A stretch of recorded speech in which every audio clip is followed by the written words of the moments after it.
Endurance Junkie podcast, episode 9.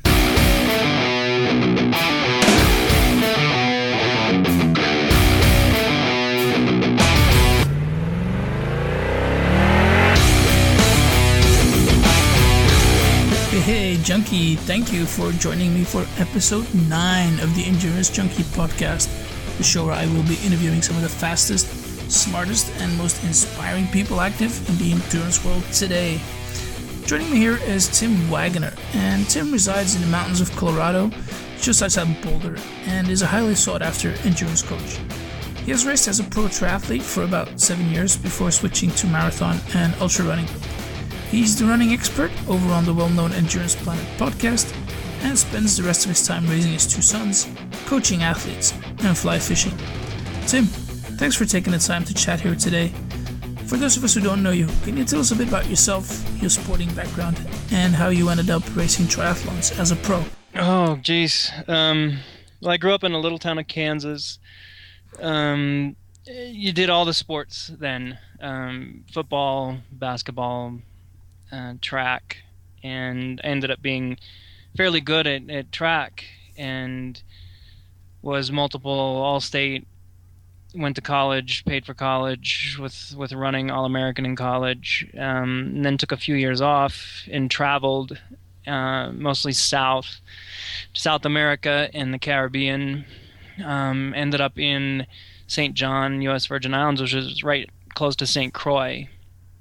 Most people have heard of St. Croix. Yeah, there's 70.3 there, right? Now it's a 70.3. Back then it was a really odd distance. Just really unusual distances. But a friend of mine encouraged me to try a triathlon. And so I jumped in this little race called the West is Best in St. Croix and ended up getting 3rd place on a borrowed bike. Swam horrible. Never swam in my life. And I was immediately hooked and signed up for St. Croix, my second triathlon, and won a spot to Ironman Canada in that race because Graham Fraser was the race organizer for St. Croix, and also the owner of Ironman Canada. Yeah. And then moved back to the United States to train for that and ended up going to Buffalo Springs Lake Triathlon, and this was 97, and got a Kona slot. Cool. So I bagged Canada and went to Kona, having never really, I wasn't even sure of the distances when I went to Kona, or when I got the slot. Ended up finishing, I went 950, and was like 130th place. Overall. Like what's the time frame between that first triathlon that you did in St. Croix and Kona? Less than a year. Less than a year. What sort of training were you doing then before in St. Croix? Because going from I was in St. John, so I had an old mountain bike, and I would mountain bike super hilly. The first thing, it was just ridiculously hilly. And so I was biking and I was running a lot. Because that was my background, so I was running as much as I could, and then I would swim ocean only, buoy to buoy, if there were buoys. So I had no frame of reference for distance or time or anything like that. Yeah. No speed. I had no. The first time I ever swam in a lane was before Buffalo Springs. So that must have been odd. It was. It was really unusual and boring. Yeah, I hated swimming. I learned how to swim. I taught myself how to swim by watching old Ironman Hawaii videos on VHS, nonetheless. And my mom would tape them, or taped the one in '96 and mailed it to me. And they had some really good underwater shots of the swimmers. And so I looked at that, and I would replay it, and then I would go out and I'd try to mimic it. So I swam 106 at Kona my first time. So not bad. I averaged about a 1 hour a week, I think. I remember that number because to this day it makes me laugh. So I averaged about 1 hour a week leading up to that. So then, in 97, and that was 97, and then 98 I skipped it. Then 99 I went back and got 44th place. And then 2000 I got 16th overall, top amateur. went 850. Yeah. And that's when you decided, I can do this as a pro, or I can try to make a living out of it as a pro. Yeah, that year I had won every single race I entered, except as an amateur. I won. I had the fastest final run at Powerman, Alabama, and that's including the pro men. I was an age grouper. That's including, Benny Van Steelant. Yeah. One of the greatest. He's one of my all-time idols. I love that guy. I first place amateur at Ironman Lake Placid, broke the course record. I was 11th overall. I had a really good year that year. And I thought, I'll step up and go to Kona. It was a lot different back then from now. 14 years ago, you could go to Kona pretty easy. It really wasn't that hard to do. You just be like, I think I'll go to Kona this year. You just go out and qualify as a pro. And now things are obviously very, very different. But and then my first year there, I ended up going on the bike with Steve Larson and completely imploding. I think a lot of guys would have imploded following him. Arrogant, first-time pro. He came by me. We were both terrible swimmers, and he came by me on the bike, and I was like, I'll go with him. And looked down, my heart rate's like 175, 180. Got to a point right before Javi where we could see the front pack, and that was the only goal, was to get to that front pack and then run well. And I rolled into Javi seeing double, just completely out of it, bonked. Rolled back to town and ended up having an okay run and placed 25th. So that was my first pro Kona. Can you tell us a bit about the lifestyle? Because you said it was totally different back then than it is now. Mm-hmm. Like, were you able to live as a full pro and train full time, or were you doing something else on the side to earn some extra bucks? I was very, very fortunate to have a supportive wife. No kids, lived very simply. And so I was able to train full time, but over the winter, like November through February, March, I would work 2 years. 2001, 2002, I think. I worked nights in a grocery store, in produce section, and then I was in the bakery one year, which was horrible, making donuts at 3 o'clock in the morning. But then, and then I started coaching and around 2002 probably, and that really was very, very useful. Having that freedom. But I was in Boulder, and it was pretty cool, able to train full-time, and we did train full-time. My big weeks were over 40 hours. 30. That's a good place to be, I guess, Boulder. You're training with guys like the Boom, I guess. And I didn't train with Tim necessarily. It wasn't until a lot of years later that I actually started doing stuff with him. Another one of my favorite guys. Just a really down-to-earth, cool dude. And same with his brother, Tony. Yeah. I learned so much from those guys. Trained a lot with Chucky V. Okay. Name it. And I was out with him. Simon Lessing, quite a bit. You got to watch it with him, though. you end up totally hurt training with that dude. Yeah, I hear he's got a bit of a reputation for trying to kill everybody in training. And he could do it. Like, he could back it up. Like, I've seen and him... he could back it up on race day. He's doing it again. Yeah, I've seen him in group rides with 10 guys on his wheel, just holding on for dear life for 10 miles. And he's just on the front. And nobody can pass. It was crazy. Highest heart rate I ever saw was doing a group ride with him. Mike Pigg was out that day. Wes Hobson, Matt Reed, Cam Brown, all these guys get on the group rides, and it would just be attack after attack. It was fun. Good times. You did this for about 4 or 5 years, if I'm correct. Yeah, 7 years. Living life. Oh, 7 years as a pro. Mm-hmm. All right, and then you moved. You sort of moved away from Ironman in 2007. Yeah, that was my last pro race. It was Phoenix Ironman, Arizona in 2007, and it was right after my son was born. Yeah. Is that the reason why you just backed out and started running? Yeah, for sure. Because it was it was a time thing, and it was an energy thing. It wasn't necessarily an expense. In order for me to continue to be a pro, and ultimately the goal is always to get better. In order for me to do that, it was going to take 30 to 35 hours a week. Not only time, but that energy. And I just wasn't willing to do it. I was going to give that time to my son. Yeah, and so I just hung it up and started running. You run 10 hours a week and be great. There's a cool video I saw on the website thing made by the guys from Ultimate Direction, which you talk about some of your unconventional training methods. Can you talk a bit about that and your training philosophy in general now that you're working as a coach? Mm-hmm. Yeah, the unconventional training came about because we moved way up into the mountains. There's no town up here. We're on the edge of a national forest, and there's nothing up here. So, rather than drive 30 minutes to the gym, I love the gym. I'm a gym. I could be a gym rat if it was a little more convenient. But so I started doing. I made a pull-up bar first, and then I had this 200-pound log that I would flip. So you grab one end of it and you lift it up to your chest like a power clean. Yeah. And then press it up and then flip it over and just continue to flip it.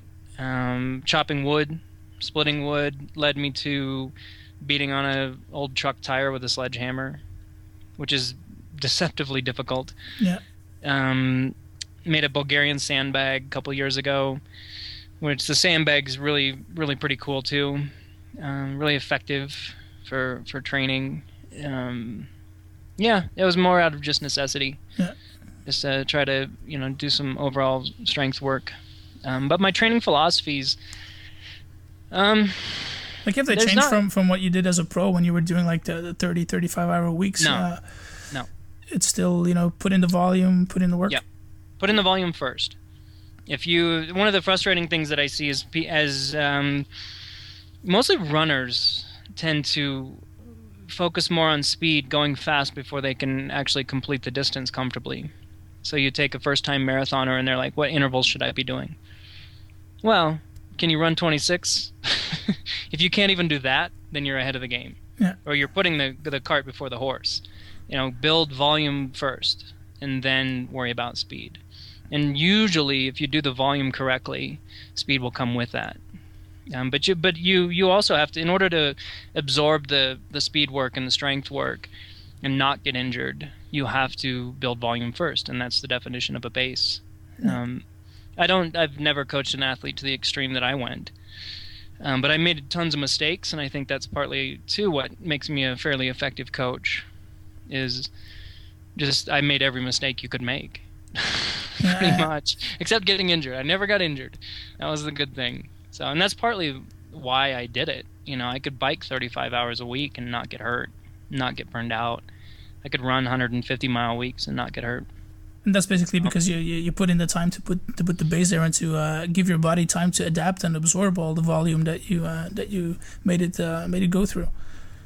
To a point, yeah. I think my high school upbringing was a big part of it too, with a tremendous amount of strength training in the gym for football, and growing up on a farm, eating very healthy, being very active as a child, and just building durability from that young age is also a big part of it. But no, with in terms of methodology, I definitely draw off of several different coaches, and I tailor the program to the athlete depending on what their strengths and weaknesses are, and also very much on what they prefer to do. So, you get an athlete who doesn't enjoy going to the track.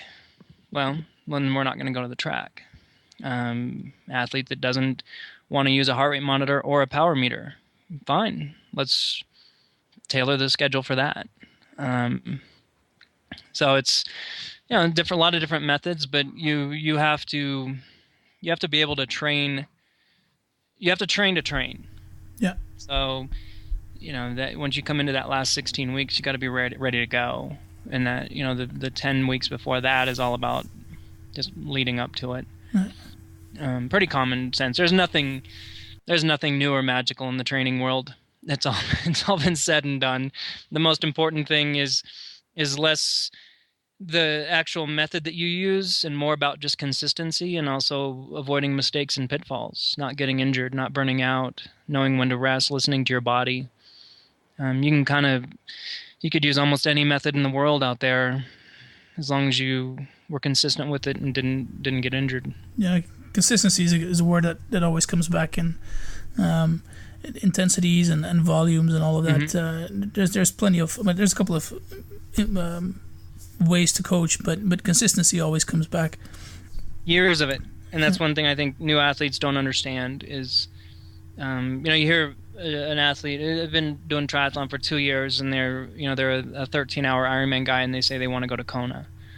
Well, okay, let's give it 4 years or 3 years, depending on how quote-unquote talented they are.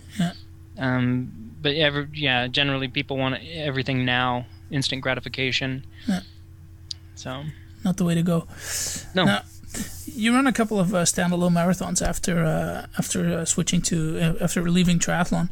Actually, before I did my first marathon, I did 2 marathons before my last Ironman. So I actually did those marathons while I was training for Ironman. Okay. So you did pretty well in those. I mean, 2:41 I think in your first, and 2:30 in your second. Yeah. The first one was the Boulder back roads. It was all dirt road and pretty hilly. And I had no idea what I was doing. I'd never run standalone marathon, so a little ego in there. I was on pace for 2:30 and just blew sky high. Ended up almost walking the end. And the second one was Phoenix, rock and roll marathon, and I did exactly the opposite there. I was way too conservative, went out very easy, and it wasn't until probably mile 20 that I realized that I had way too much left. I started running hard. Last mile was like 5:02 or something like that. It was good. It's a tricky distance. Yeah, I guess so, but still a bit too short because you started doing ultras after that. That was more again because that was right around the time that we moved up here to the mountains. So I was training for Chicago, and where I live is just extremely hilly. It's also 8,200 feet altitude, so head out my door and I'm at 9,000 feet in 2 miles, straight up, either direction. Either you're going running straight downhill or straight uphill. And I was like, what, Chicago? Well, that's stupid. This is horrible for Chicago. I had to do my speed work downhill. Yeah. And even then you're still at 8,000 feet, which is very limiting. To a certain point, it can hurt you. So I jumped in my first 50 miler on a whim. Like my wife was going out to Birmingham to see her parents, and there was a 50-mile race close by. So I was like, yeah, I'll do that. And just bagged Chicago, canceled my flight, and that was it. I didn't plan on going to ultras. It just kind of popped up. Yeah. And you won it. And you broke the course record. Yeah, I broke the course record, yeah. Yeah, and again, it was just exactly like going back to the marathon where I just ran it way too conservative. I was scared of the distance, so I didn't know what I was doing, so I just went as easy as I felt like I could. I wore a heart rate monitor and, just cruised through, and then by the last lap, I was like, oh, crap, I've got way too much left. Yeah. So, yeah. Well, you learn as you go along. Mm-hmm. Going back to coaching for a bit and link it to ultra running, because the sport is obviously booming, and for sure here in Europe, and I personally see a lot of triathletes who have sort of done the Ironman thing, and I've done it for a couple of years, and looking for a new adventure, that they're switching to ultra running. Now, from your experience, how would you go about training an Ironman athlete who wants to tackle his first 100K ultra run, for example? The very first thing, and this actually applies to most people, is I would definitely, and I do when this comes up, is keep the bike in the mix. The bike is very underrated in terms of a training tool for ultras. And I say, like, if you're trying to run, a world-class 5K, no, the bike is going to hurt you. Yeah.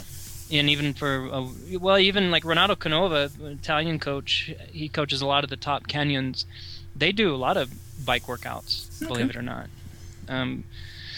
One guy ran 2:04 a couple years ago, and he had a blister on his heel from his cycling shoes during the race. So he uses it more as a function of economy and movement, like really high cadence stuff. But for ultras, it's not about raw speed and power. It's about strength and endurance. So if you take, and this is what I did for my first 100, was I would, you can flip this around, but like on Saturday I would go out and do a 4 or 5 hour bike. And that fatigue that I built on that bike is not muscle damage, it's not bone damage, it's not structural, it's just energy fatigue. Yeah. And then the next day I would go out and run 30, 35 miles. And so, yes, I'm tired, but my body's not beat down. And so I've just done, 12 hours of exercise. But my body is not just completely destroyed. And then you could flip that around, and I did this too, was you would do, on Saturday, do a 30 to 35 mile run. And then the next day, when you're just totally beat up, rather than going out and running again and risking injury or just overtraining, I would get on the bike. And, it's so gentle on your body, yet you're still able to get, a fairly strong aerobic benefit there. Go out and do a 1 hour to 3 hour bike. The bike is one thing. And with the Ironman guys, it retains a lot of balance in their life. Running a single sport is more difficult than it sounds. Just doing the same thing day in and day out, overuse injuries definitely happen with that. But yeah, with the triathletes, I think the one thing that you want to remember is that, and I've said this many times before, is going fast at an Ironman is more difficult than finishing 100-mile. Yeah. Okay. Going fast. Now the speed and performance is what I'm talking about here. Finishing an Ironman is easier than finishing 100. Yeah. But going fast, if you're a 10-hour guy or a sub-10-hour Ironman guy, that's probably more difficult than a 100-mile run. Yeah.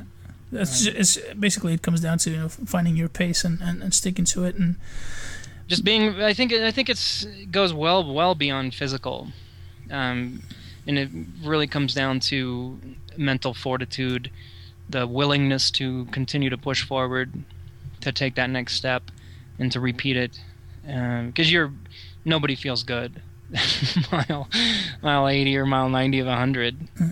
And I say this in that video. I'm repeating just what I said because I firmly believe that mental aspect is far more important than the physical.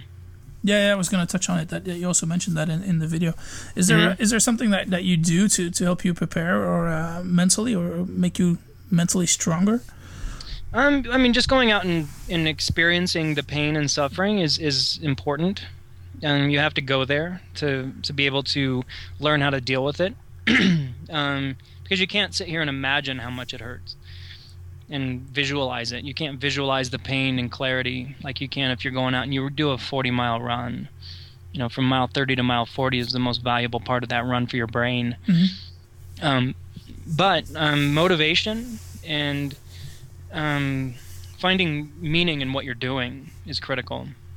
If you can be the fittest athlete in the world, but if you don't really care about the result, then you're not going to perform well. And I've seen it go the other direction with athletes who just weren't that fit, but they wanted it really bad. And they persevered, and they just gutted it out and were tough, and they did great things. Yeah. Is that like the mental toughness? Is that like one of the reasons why you entered the Leadman series, just to see what you could do on the mental side to finish that? Can you tell us a bit about the series and the different events involved? Yeah, the Leadman came about.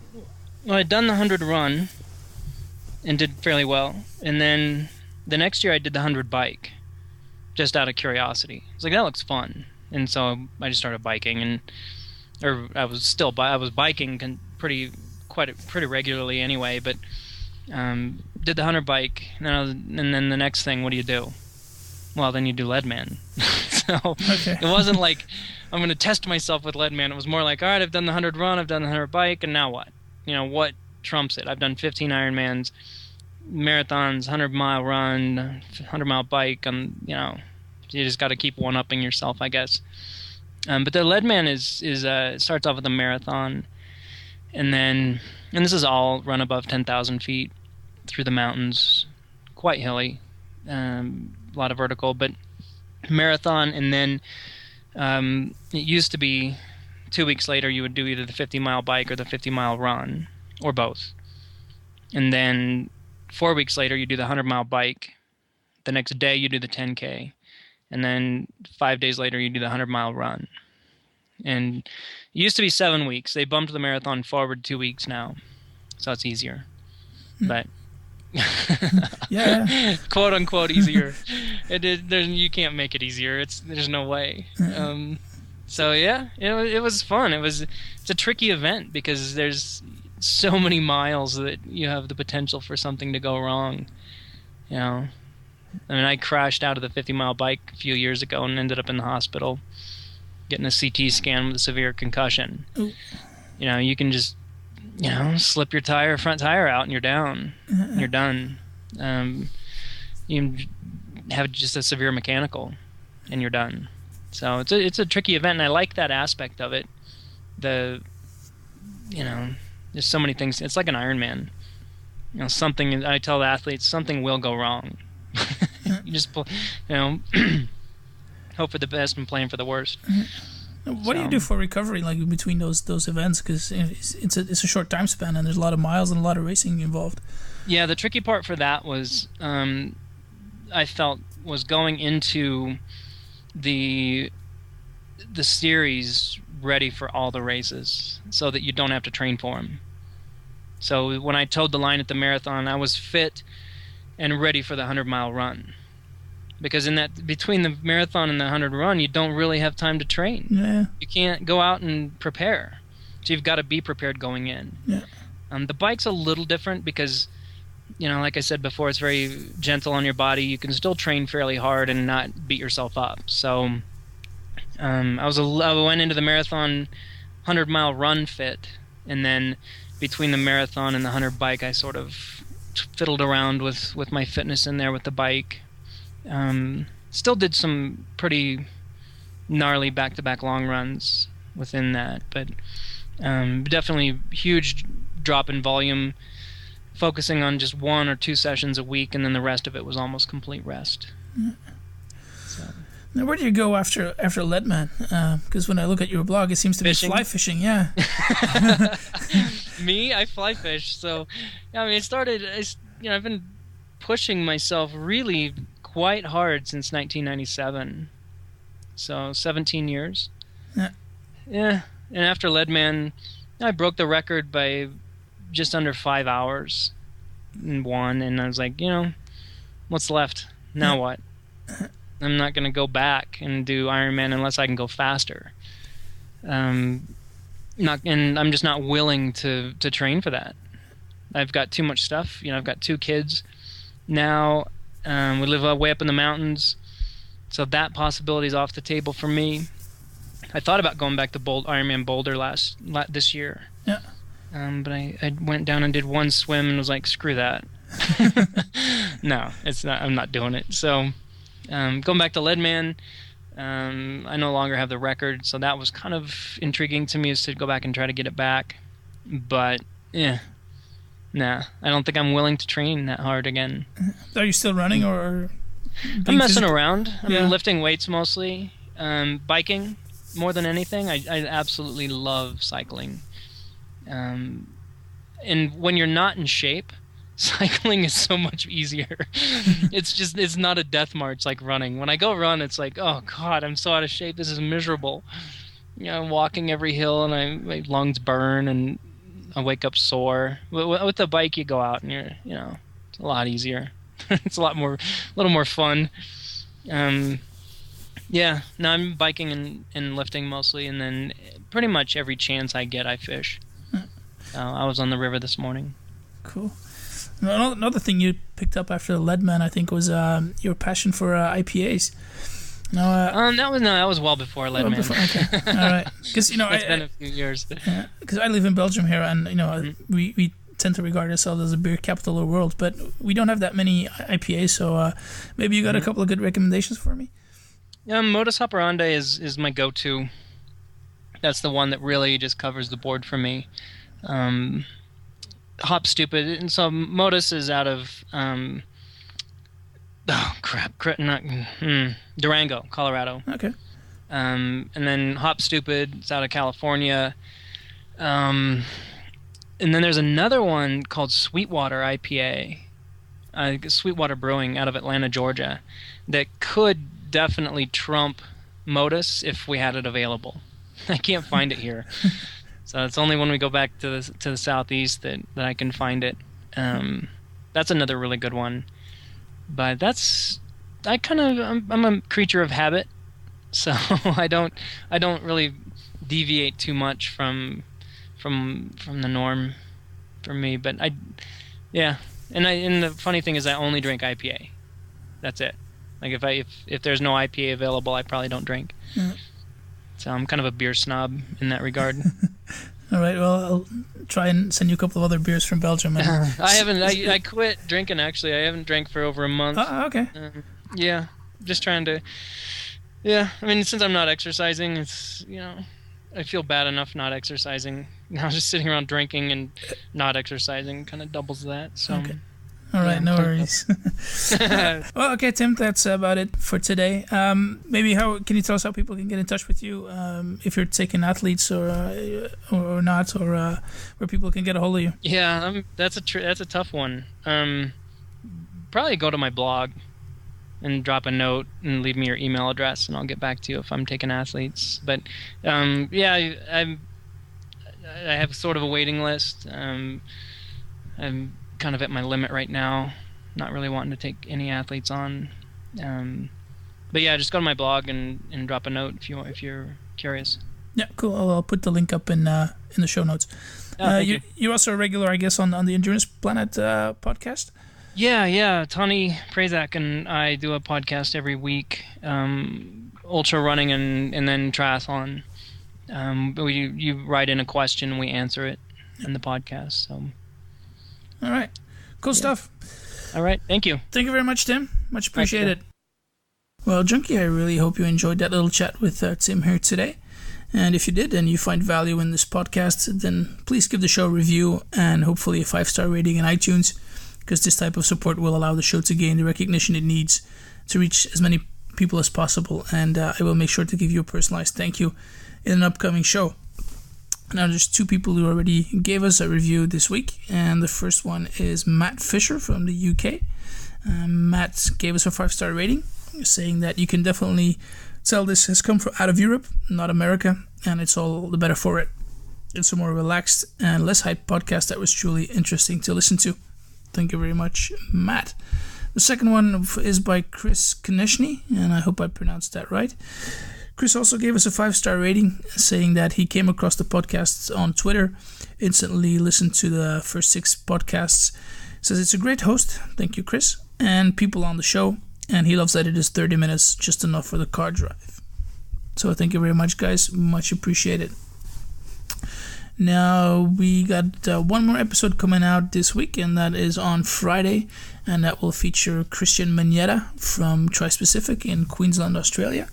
And we will dive into his holistic approach to triathlon training, and we'll also delve into the fact that he was diagnosed with celiac disease and how that affected his whole nutrition plan. And it's a truly interesting listen, and I think we could have talked a lot more. And I think we will do a couple of extra episodes with Christian, because he's got a lot of great stuff. So hope to catch you then.